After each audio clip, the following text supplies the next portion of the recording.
The Boxer Rebellion, Part 2, The War, Section B. The Manchu General Ronglu decided that it was futile to fight all of the powers simultaneously and decided not to press home the siege. The Manchu Zai, Prince Duan, an anti-foreign friend of Dong Fuxiang, wanted artillery for Dong's troops to destroy the legations. Ronglu blocked the transfer of artillery to Zai and Dong, preventing them from attacking. Ronglu forced Dong Fuxiang and his troops to pull back from completing the siege and destroying the legations. This saved the foreigners and Chinese Christians. He also arranged for diplomatic concessions. Ronglu and Prince Qing sent food to the legations and used their Manchu bannermen to attack the Muslim Gansu braves of Dong Fuxiang and the Boxers who were besieging the foreigners. They issued edicts ordering the foreigners to be protected, and the Gansu warriors ignored those orders. Then they fought against the bannermen, who tried to force them away from the legations. The Boxers also took commands from Dong Fuxiang. Ronglu also deliberately hid an imperial decree from General Ni Shichang. The decree ordered him to stop fighting the Boxers because of the foreign invasion at the coast. It was also to end the population from suffering. Due to Ronglu's actions, General Ni continued to fight the Boxers and killed many of them, even as foreign troops were advancing into China towards Beijing. Ronglu also ordered Ni to protect foreigners and save the railway from the Boxers. Because parts of the railway were saved under Ronglu's orders, the Foreign Relief Army was able to transport itself into China quickly. General Ni committed thousands of troops to fight against the Boxers instead of against the foreigners. Ni was already outnumbered by the Allies by 4,000 men anyway. General Ni was blamed for attacking the Boxers, and Ronglu let him take all the blame. At the Battle of Tianjin, General Ni decided to commit suicide by walking into the range of Allied guns. Su Jingcheng, who served as the Qing envoy to many of the same states under siege in the legation quarter, argued that the evasion of extraterritorial rights and the killing of foreign diplomats are unprecedented in China and abroad. Su and 5 other officials urged Empress Dowager Cixi to order the repression of the Boxers, the execution of their leaders, and a diplomatic settlement with the foreign armies. The Empress was outraged and sentenced Su and the 5 others to death for willfully and absurdly petitioning the imperial court and building subversive thought. They were executed on July 28, 1900, and their severed heads placed on display at Kaishiku Execution Grounds in Beijing. Some Chinese soldiers were firing a lot of ammunition at foreigners at the very beginning of the siege. Cixi did not personally order imperial troops to conduct the siege, and officially ordered them to protect the foreigners in the legations. It seems that she was playing both sides. This was not really the case, though. She was very much against the foreigners.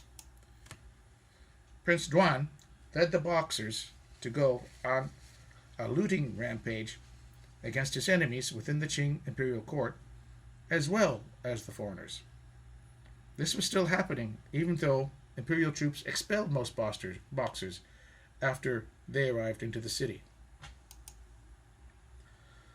Older Boxers were sent outside Beijing to halt the approaching foreign armies. while younger men were absorbed into the Muslim Gansu army.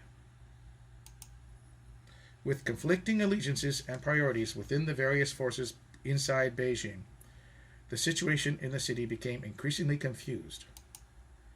The foreign legations continued to be surrounded by both Qing, Imperial, and Gansu forces. Dong Fuxian's Gansu army, now larger with the addition of the Boxers, wanted to press the siege.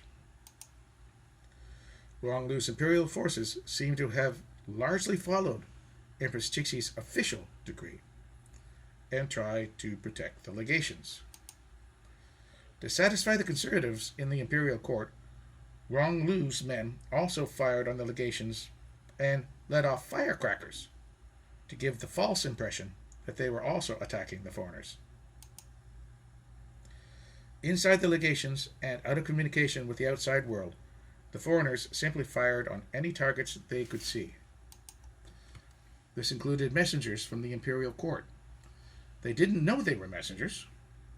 They also shot at civilians, although it was unlikely that many were in the area anymore. Dong Fuxian was still being denied artillery from Ronglu. He couldn't smash the legations. When he complained to Empress Dowager Cixi on June 23rd, she dismissively said that your tail is becoming too heavy to wag. The alliance discovered large amounts of unused Chinese Krupp artillery and shells after the siege was lifted. The armistice, sometimes broken, endured until August 13th, when an Allied army led by British General Alfred Gassely approached Beijing to relieve the siege and got the Chinese to end it.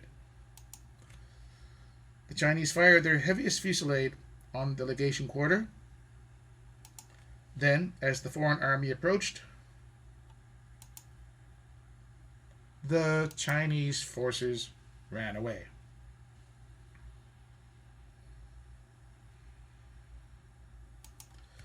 Foreign navies started building up their forces along the northern China coast from the end of April 1900. Several international forces were sent to the capital with varying success. The Chinese forces were ultimately defeated by the eight-nation alliance of Austria-Hungary, France, Germany, Italy, Japan, Russia, the United Kingdom, and the United States. Independent of the alliance, the Netherlands sent 3 cruisers in July to protect its citizens in Shanghai. British Lieutenant General Alfred Gassely acted as the commanding officer of the eight-nation alliance, which eventually numbered 55,000 troops. Here is a chart showing the foreign forces involved in the rebellion. The main contingent was composed of Japanese with 20,840, Russians at 13,150, British at 12,020, French at 3,520, US at 3,420, German at 900, Italian at 80, Austro-Hungarian at 75, and an anti-Boxer Chinese troop unit of undetermined number. The 1st Chinese Regiment, also known as the Weihai Wei Regiment, were also praised for their performance, and they were Chinese collaborators serving in the British military. The main events of the relief effort included the seizure of the Dagu forts that controlled the approaches to Tianjin, and the boarding and capture of 4 Chinese destroyers by the British commander Roger Keyes. Among the foreigners besieged in Tianjin was a young American engineer named Herbert Hoover, who would go on to become the 31st President of the United States. Here is a picture of the capture of the southern gate of Tianjin. British troops were positioned on the left, Japanese troops at the center, and French troops on the right. The international force finally captured Tianjin on July 14th. The international force suffered its heaviest casualties of the Boxer Rebellion at the Battle of Tianjin. With Tianjin as a base, the international force marched from Tianjin to Beijing. This is about 120 kilometers. There were 20,000 Allied troops in this force. On August 4th, there were about 70,000 Qing imperial troops and anywhere between 50,000 and 100,000 Boxers in the way. The Allies only encountered minor resistance, though. There were battles at Beicang and at Yangkun.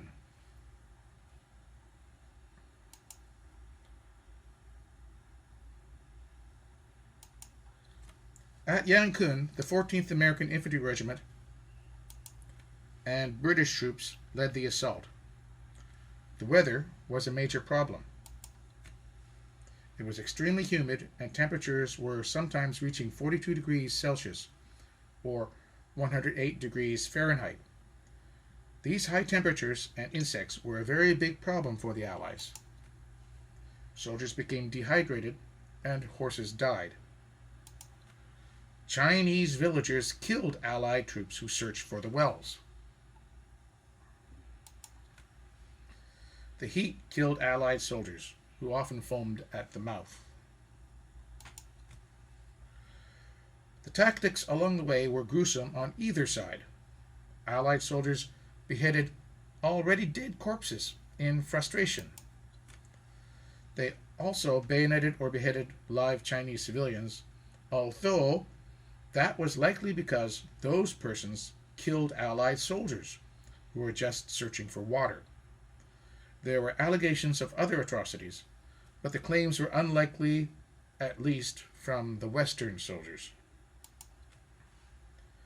Cossacks were reported to have killed Chinese civilians almost automatically. Some Japanese supposedly kicked a Chinese soldier to death. The Chinese, in their part, were doing similar acts of violence and cruelty, especially towards captured Russians. Lieutenant Smedley Butler saw the remains of 2 Japanese soldiers nailed to a wall who had their tongues cut off and their eyes gouged out. Lieutenant Butler was wounded during the expedition in the leg and chest. He was later awarded the Brevet Medal in recognition for his actions. The international force reached Beijing on August 14th.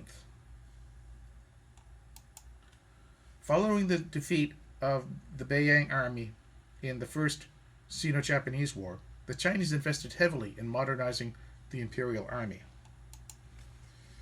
It was equipped with modern Mauser rifles and Krupp artillery. 3 modernized divisions consisting of Manchu bannermen protected the Beijing metropolitan region. 2 of them were under the command of the anti-boxer Prince Qing and Ronglu. The anti-foreigner Prince Duan commanded the other division. There were 10,000 troops in it, and they were called the Hushinyang, or Tiger Spirit Division. They had joined the Gansu Braves and Boxers in attacking the foreigners. It was a Hushinyang captain who had assassinated the German diplomat Kettler. The tenacious army under Nie Shichang received Western-style training under German and Russian officers, in addition to their modernized weapons and uniforms. Here is a picture of some of them. They effectively resisted the Alliance at the Battle of Tianjin before retreating and surprised the Allied forces with their accuracy of their artillery during the siege there. Luckily for the Allies, the artillery shells failed to explode on impact due to corrupt manufacturing. The Gansu Braves under Dong Fixang, which are described as ill-disciplined, were armed with modern weapons but were not trained to Western standards and wore traditional Chinese uniforms. They were the main attackers against the Alliance forces at Langfang in the Seymour expedition and were the most ferocious in besieging the legations in Beijing. Some banner forces were given modernized weapons and Western training. They became the Metropolitan Banner Forces, and they took heavy casualties in the fighting. The British won the race among the international forces to be the first to reach the besieged legation quarter.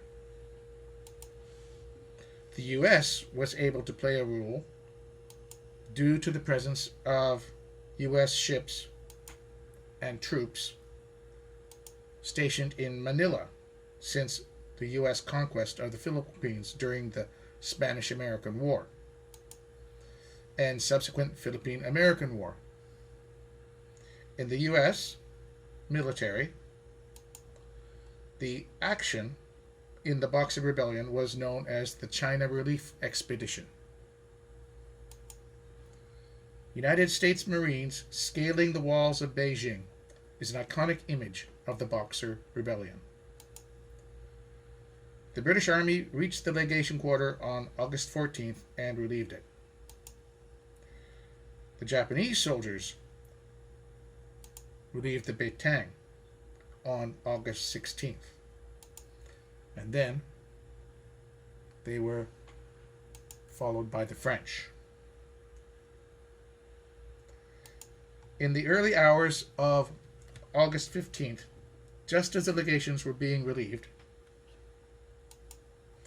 Empress Dowager Cixi, dressed in the padded blue cotton of a farm woman, the Gansu Emperor, and a small retinue, climbed into 3 wooden ox carts and escaped the city, covered in blankets. Legend has it that the Empress Dowager then ordered that the Gansu Emperor's favorite concubine, Consort Zhen, to be thrown down a well in the Forbidden City, or tricked her into drowning herself. The journey was made harder due to the lack of preparation, but the Empress Dowager insisted that this was not a retreat, but actually somehow a tour of inspection.